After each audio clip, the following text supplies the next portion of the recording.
Hello everyone, welcome back again. तो कैसे हैं आप सब? Hope you doing great. तो ये जो हमारा न्यू मंथ स्टार्ट होने वाला है उसी के बेस्ड पर ये सक्सेस स्टोरी है, क्योंकि हर महीने हमें कुछ डिक्लेयर करके चलना चाहिए कि इस महीने हमें क्या चाहिए, इस महीने हमारी कौन सी डिज़ायर कंप्लीट होनी चाहिए। तो वो चीज़ एक पेपर पे नोट डाउन कर लो और उसे इस तरीके से डिक्लेयर करो जैसे वो चीज़ हो गई है। तो मैं भी ये टेक्निक काफ़ी टाइम से करती आ रही हूँ, आप भी करिए।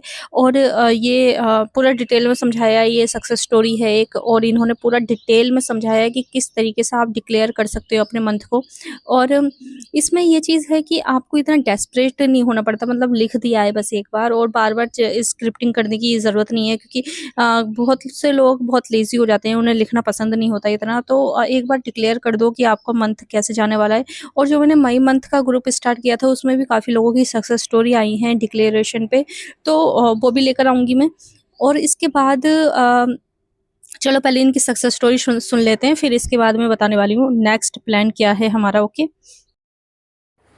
हाय नवी। मैं आपको अपनी मार्च डेक्लेरेशन के बारे में बताना चाहती हूँ। वैसे तो मैंने बहुत सी चीज़ें मैनिफेस्ट की हैं, ग्रैटिट्यूड जनरल से भी की है और डेक्लेरेशन में भी की है मैंने। और मार्च डेक्लेरेशन में मैंने 3 चीज़ें लिखी थी कि एसपी से मेरी बात हो जाए, और एक मैंने लिखा था आर्किटेक्ट मेरा मैप बना दे घर का। एक थी ईयरबड लेने थे मैंने काफ़ी टाइम से, तो वो लिखे थे मैंने। तो तीनों ही एक तरह से विश मेरी पूरी हुई। एसपी का मैसेज भी आया, उससे बात भी हुई। और आर्किटेक्ट ने पहले मना कर दिया था मैप बनाने से, 1 महीना पीछे लगी हुई थी कि बना दो वो, लेकिन मुझे पसंद नहीं आ रहे थे, तो लास्ट में उसने मना कर दिया था। तो मैंने ऐसे ही एक थॉट पास किया था कि थैंक यू यूनिवर्स, आर्किटेक्ट ने मेरा मैप बना दिया घर का, और आज उसकी कॉल आई है। वैसे तो उसने जब से आर्किटेक्ट ने पैसे लिए हैं ना, तब से वो कोई कॉल नहीं करता, कोई मैसेज का रिप्लाई नहीं करता।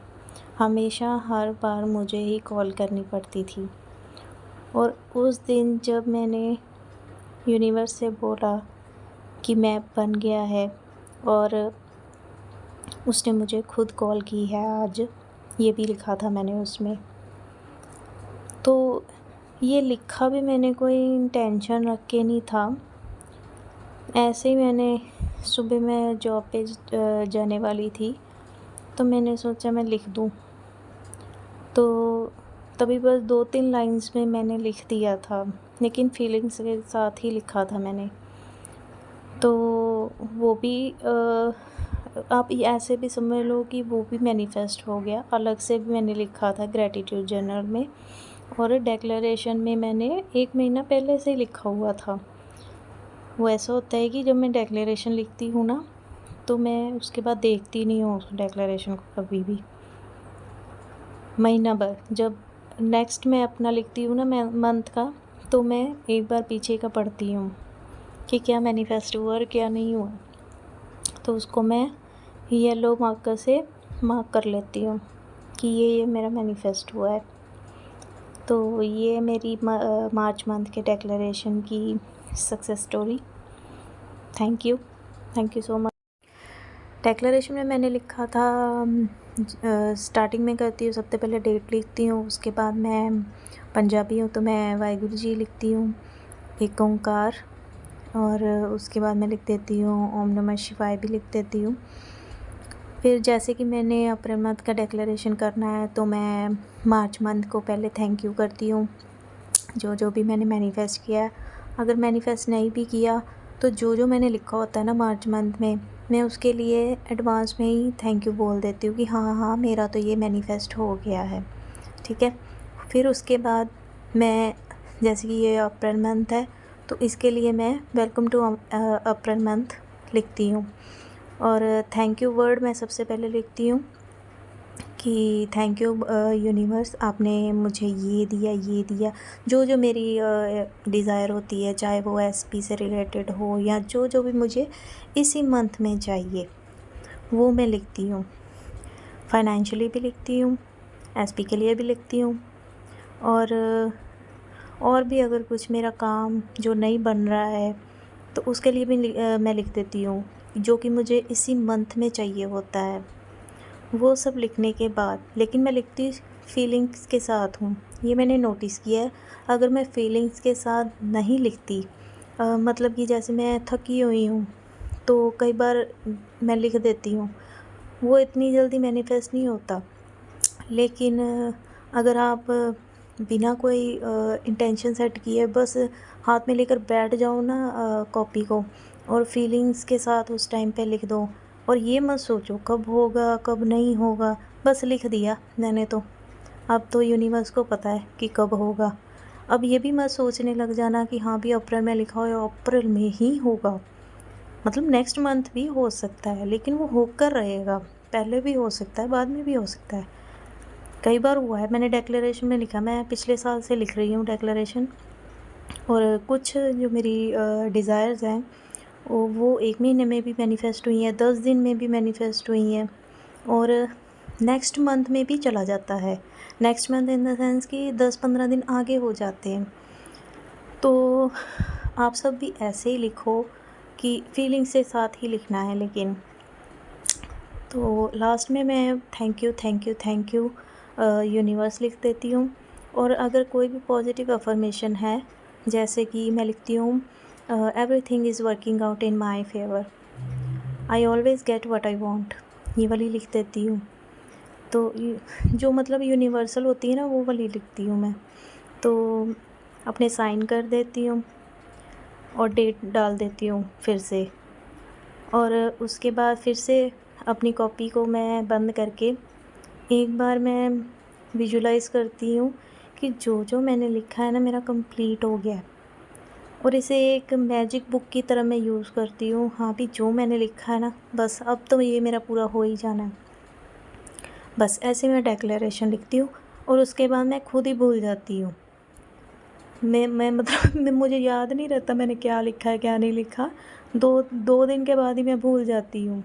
तो जब नेक्स्ट डिक्लेरेशन मैंने करना होता है ना, फिर मैं एक बार पहले तो मैं लास्ट मंथ का रीड करती हूँ, फिर मैं उसके बाद नेक्स्ट मंथ का लिखती हूँ, और हर बार मेरा ऐसे ही होता है कि मैं भूल जाती हूँ हमेशा। और भूल जाना बहुत ही अच्छी बात होती है, मैं डिक्लेरेशन की बात नहीं कर रही। अगर कुछ भी चीज़ है ना, तो डेस्परेट मत हो, बस अपने गोल को अचीव करते जाओ। ये नहीं कि एक ही चीज़ के पीछे भागना है, भागो सभी चीज़ों के पीछे भागो, लेकिन इतना मत मतलब खो जाओ कि अपने आप को ही भूल जाओ। तो आराम से मैनिफेस्ट करो। Thank you. तो आपने अच्छे से समझ लिया होगा किस तरीके से आप डिक्लेयर कर सकते हैं अपने मंथ को, किस किस तरीके से आप अपनी डिज़ायर को लिख सकते हैं। तो अभी डिक्लेयर कर दो, क्योंकि 2 दिन ही बचे हैं नेक्स्ट मंथ स्टार्ट होने के लिए, और अभी अपनी जो डिज़ायर हैं एक पेपर पे लिख कर रख दो उसे। क्योंकि मैंने भी इससे बहुत सारी चीज़ें अचीव करी हैं, बहुत सारी चीज़ें, मतलब मुझे भी इतना स्क्रिप्टिंग करना पसंद नहीं है, और मैं एक बार लिखती हूँ बस दैट्स इट, वो चीज़ हो जाती है।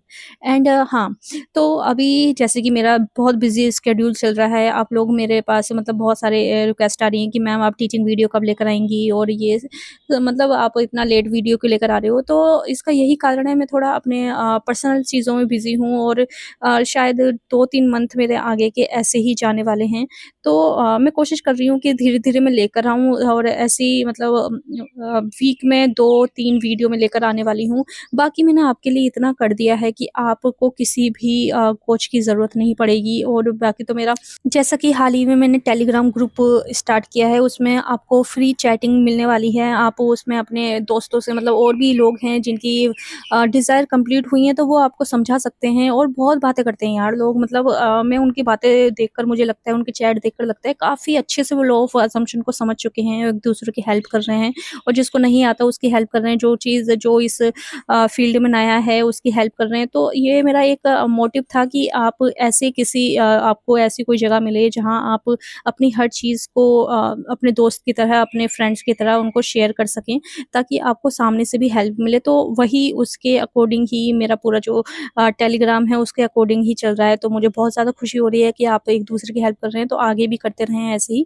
और देखिए जो भी चीज़ है मैं कुछ चीज़ें लाने में सक्षम नहीं हूँ अभी, मतलब अभी मैं बिज़ी हूँ अपनी टीचिंग वीडियो वगैरह लाने के लिए। बट मेरे जो बैचेस हैं, जो ग्रुप बैच चलने वाले हैं अभी, वो तो चलेंगे ही। जून का भी स्टार्ट होने वाला है, तो जून में तो मतलब फिल हो गई हैं सारी सीट, और आगे भी जो जुलाई में आने वाला है, तो हर मंथ में ऐसे बैचेस लेकर आने वाली हूँ, ताकि आप लोगों की हेल्प हो सके। क्योंकि मेरे जो बिज़ी शेड्यूल है उसके हिसाब से वो चीज़ सही है। मुझे भी ग्रुप बैच ज़्यादा सही रहता है। 1-1 सेशन देने से अच्छा मुझे ग्रुप बैच ही सही लगता है। बाकी अगर आप 1-1 सेशन भी लेना चाहते हैं, 1 कॉल सेशन, तो वो भी अवेलेबल है। जिसने भी अभी तक टेलीग्राम ग्रुप जॉइन नहीं करा है तो ज़रूर करें, क्योंकि उसमें मैं डेली टास्क करवाती हूँ। डेली बहुत सारी चीज़ें आपको मिलती हैं, टिप्स भी मिलेंगी आपको आगे, और बहुत सारी चीज़ें जो मैं डेली पूछती हूँ कि आपने आज का टास्क किया, कैसे किया, और वो सारी चीज़ें फिर आप मुझे बताते हो कि कोई मतलब डांस कर रहा है, कोई उसमें आर्ट कर रहा है, स्केचिंग कर रहा है, गिटार बजा रहा है। ये सारी चीज़ें बहुत ज़्यादा इम्पोर्टेंट है आपके सेल्फ कॉन्सेप्ट के लिए। सीरियसली ये सारी चीज़ें सेल्फ एस्टीम में ही आती हैं ये सारी चीज़ें। तो मेरे जो टास्क हैं उन्हें लाइटली मतलब, क्योंकि बहुत सारे लोग होते हैं जो फ्री सोच के ना सोच समझते हैं कि यार ये तो फ्री चीज़ है, तो उसकी वैल्यू नहीं रहती। बट अगर ये आप चीज़ करते रहोगे अपनी लाइफ में, तो देखना आपको एकदम शिफ्ट नज़र आएगा, ठीक है? तो अभी उसमें से भी भर-भर के मुझे सक्सेस स्टोरी मिलने वाली हैं, और अभी भी 1-2 सक्सेस स्टोरी मैंने पोस्ट कर दी हैं। तो अभी तक जिसने भी वो टेलीग्राम ग्रुप जॉइन नहीं करा है तो ज़रूर कर लें, क्योंकि अगर आपने ये टी चीज़ नहीं जॉइन करी है तो मतलब शायद आप भटक रहे हो इस चीज़ से। मैं इसलिए कह रही हूँ क्योंकि वहाँ पर बहुत लोग इतना जानते हैं लॉ ऑफ अज़म्पशन को कि उन्हें किसी भी कोच की ज़रूरत नहीं है, तो वो आपको हेल्प कर सकते हैं, ठीक है? तो जो भी मेरा मोटिव था बैच को बनाने का, उस टेलीग्राम ग्रुप को बनाने का, तो वो पूरा सक्सेसफुल लग रहा है मुझे, और आगे भी मैं चाहूँगी कि ऐसे ही आप एक-दूसरे की हेल्प करते रहें। Thank you so much. End of course ये सारी चीज़ें आप ही के लिए हैं, आप ही की सुविधा के लिए हैं, तो टेलीग्राम से ज़रूर जुड़िए, और जो भी उस ग्रुप में जुड़े हुए हैं लोग, वो कमेंट में ज़रूर बताएँ कि उस ग्रुप का माहौल कैसा है, कितना फ्रेंडली माहौल है, तो ताकि उसमें और भी लोग ऐड हो सकें। ये ऑफ कोर्स ये सारी चीज़ें आप ही के लिए हैं, तो ज़रूर इसका फ़ायदा उठाइए। Thank you so much.